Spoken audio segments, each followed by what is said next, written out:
is what we already are, but you can't just, I can say it in words, but the moment you try and grasp it, right, and put it, I have it. I have 2 sentences that encompasses the totality.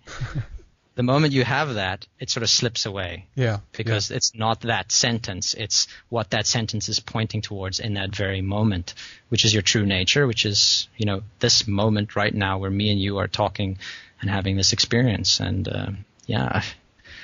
it's a discovery of the self, and it's obviously when you come into this line of thinking, the troubles of the world, as it were, kind of dissolves in a very beautiful way. I think it's more like we are in this experience of self-discovery, and all of these wonderful things are going on around us to wake us to that fact all the time. And some people choose to look at that as troubles or problems, of course, but there's much more going on beneath the surface to that. It's just an experience. It's just you discovering yourself, and this is helping you to do that.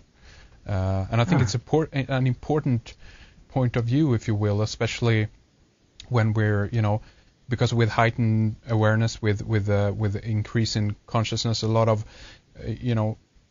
not only the positive things come to light, but also the negative things come to light. It's this duality at play here, and we have the dark side and the light side, if you will, and and both of these sides increase. We can see more of it, right? So we have to find that balance in between us, and I think that we are the dissolver of that duality when we reach that moment. But as you say, Jake, to try to describe that to someone else, it's like it's a moot point, because it's like telling someone else to tell them about themselves to you or whatever. It's like because you're looking in a mirror, and because you're trying to talk about the truth of non-separateness. So it's sort of like you're looking in a mirror, telling yourself this truth, and then you realize, but I'm actually crazy if I'm telling myself this truth, because I am that truth. I know that truth. Right. But but we continue, because I feel there's this drama that's unfolding, and we're part of it, and it's sacred, and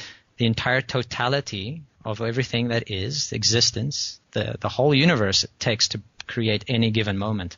So any problem, war and conspiracy and all this control networks and despicable things that you can perceive that are out there, the entirety brings that about. So there's a purpose for it. There's a point to it. Yeah. Like, how could it be disconnected from your true nature if we're saying that the source inside you and inside Galactic Center and inside everything, is all connected to each other? So how could it be, fundamentally wrong for all these things to be happening that are happening in the world? Yes, we can try and come into balance. Yes, there are things that we can do to try and alleviate stress and anger and poverty and all these things, but we can't condemn what is already here, what is already happening. It's like fighting yourself, because that is still a symptom of consciousness, is many of these darker facets, and of course we can bring healing to them, but the denying that that's not a part of you is true neurosis, because that's you saying that is not me, and that is completely wrong. These wars, these poverty, that is horrible, and I want nothing to do with it. But no, that is a part of you. Yeah. It has to be, because you're looking in a mirror, because you are that mirror. So all these things that are happening is the totality bringing it about, and needs to be there. And I think we can bring healing to it by that exact realization that we're talking about. Yes. Heals that. So I think the point of that, to begin with, of the struggling, of the suffering, is to come to that realization, because you're not in that realization, the individual pieces of God or of consciousness that are convinced that they're separate and that the universe is dead, and that there's this either creator God who made us, or it's like, no, it's a dead machine, it's an accident, we just evolved here. Yeah. If you have that reality, then you're separate from your environment. Either an external God made you, or a dead universe accidentally made you, like a fungus growing on a planet that's just orbiting a sun, and it doesn't matter, Right. So if you believe that, then you are entirely separate from the entire universe, and you feel horrible because it is a horrible thought. And then you suffer, and then you need that suffering, because that suffering eventually will make you go, shit, I don't really want to suffer anymore. Right. So all that suffering is there and is totally necessary. It's this organism that we are, that has these festering boils and sores. And, it's in our personal lives as well. I have many personal hang-ups and things that still grate on me, tensions inside me, fears that I need to overcome, and things I want to do. There's in my personal life, they're there, and then I can see them in the world. And, you just watch the news, right? And you can see all these things. Of course. Or anything. You go, every day is part of that is suffering, and part of that is, until we completely let go of our attachment to the idea that we are not separate from the universe. So while we climb that ladder, which seems to be in training with 2012 in my personal narrative, it seems to be for a lot of people as well. So while we climb that ladder, the suffering that we are experiencing is holy and divine and has to be there, and you can't just ignore it. I'm not saying, it's a joke, it doesn't exist. I'm saying it is necessary, and it makes complete sense that it's there, because we are disconnected from who we are. That's right. And also to put the kind of connotation on what oneself deem as negative, that's just one's own business, if you will. What I'm talking about is that I think also too many people are too keen to either focus too much on all the negativity, but some people also don't want to go there at all. But just the idea of negativity, that's your own concept of it. What is happening in the world is obviously happening for a reason and all that, but it's there. But what kind of connotation you put upon it, that's yours. And I don't think that it's necessarily a negative thing. It all depends on how you judge it. And I think that all things that happens are it's an opportunity for discovery there, and it's up to you if you want to take advantage of that or not. But I think that if we try to push out all the negativity and all of the darker stuff that you've been talking about, we also lose that opportunity for a part of ourselves, a part of discovery of ourselves. And I think it's important to look at all sides and all things that are happening for that simple reason. Because if we avoid something too long, that's going to create some kind of trauma that's going to come back into your life in a huge way later on. So I mean that's kind of it's not too good to do it that way, I think. And we're at the point where it's reasonable to imagine us destroying the planet or destroying ourselves, with wars or catastrophes or who knows what. It's reasonable. You can see enough evidence externally for that sort of reality. Personally, I believe we can very easily overcome those things. Yeah. But they are realities, and we need to look there. And that's the point, is we're trying to get our attention into these areas where there needs the healing, because healing and attention is the same thing, actually. Awareness is the dissolving factor. That's, okay, I'm seeing what's happening here. I'm bringing awareness to it. It's ignorance that causes the suffering. But what you're talking about is making me think about this fascinating area that people seem to have trouble dealing with, and I do too. But it's really interesting, like, how can 9/11, this horrible tragedy,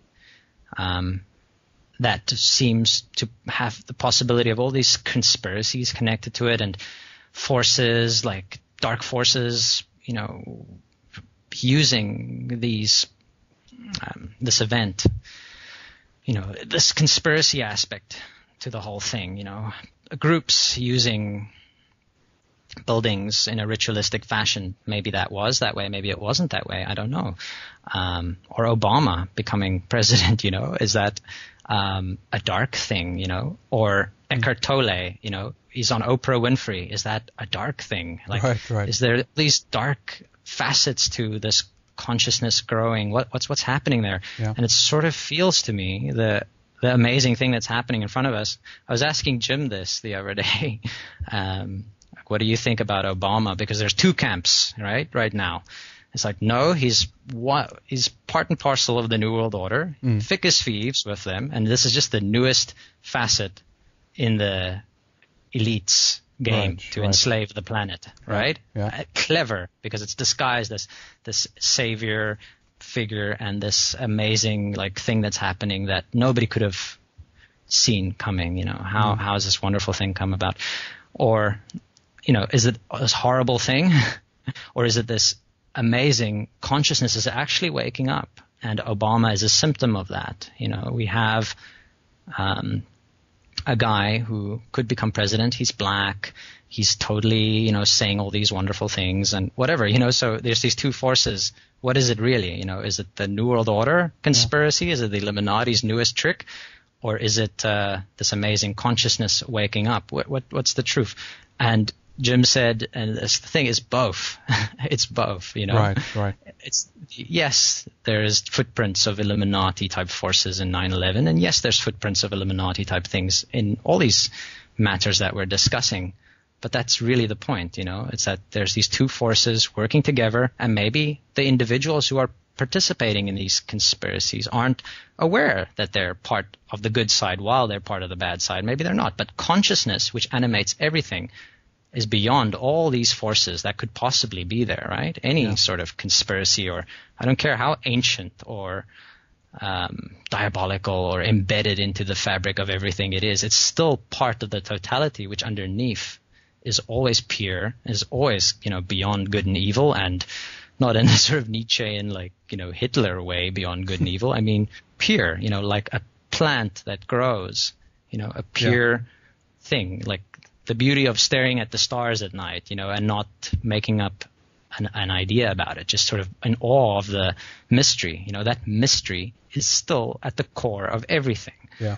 And no matter what the human forces or the human mind tries to do, that mystery is always working through it. So even if there is a conspiracy aspect to what's happening in the world, that to me is that there's a force working through that's beyond that itself. And I wouldn't worry about that. I see it as it's a natural process.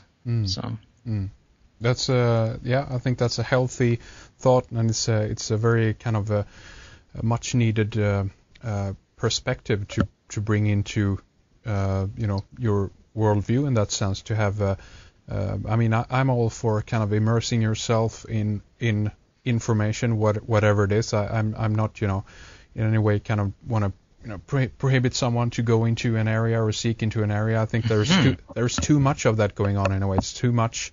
No, don't look at that. That's dangerous. Or if you talk about UFO, you're nuts. You have all of those kind of limitations all the time. And I'm all for kind of the idea of totally immersing yourself in it. And I think that will, just give it some time, and eventually you will find a perspective on it and find your own kind of personal view of why something has happened, if it's good or if it's bad. And of course it matters, but it doesn't matter to anyone beyond yourself. So it's important to do it and go ahead, head first, but right into it. That's the way to do it.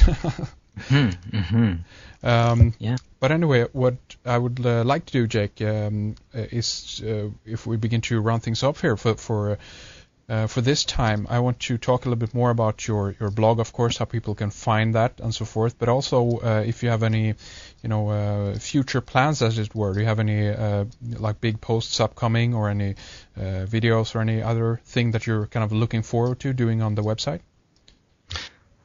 Well, right now I've been doing a few posts about Hudson Hawk, the film Hudson Hawk. This is the first time I've sort of really gone into depth in one movie, because I feel there's so much to be said about the symbolism in that movie, because it connects to my personal life and my personal synchronicities and the journey that I have walked to this very moment through Leonardo da Vinci and the horse theme in Hudson Hawk. You can go read all about it. I'm not going to go into the whole thing right now. But so I'm doing this Hudson Hawk post right now, finishing up the ideas that I've followed through Hudson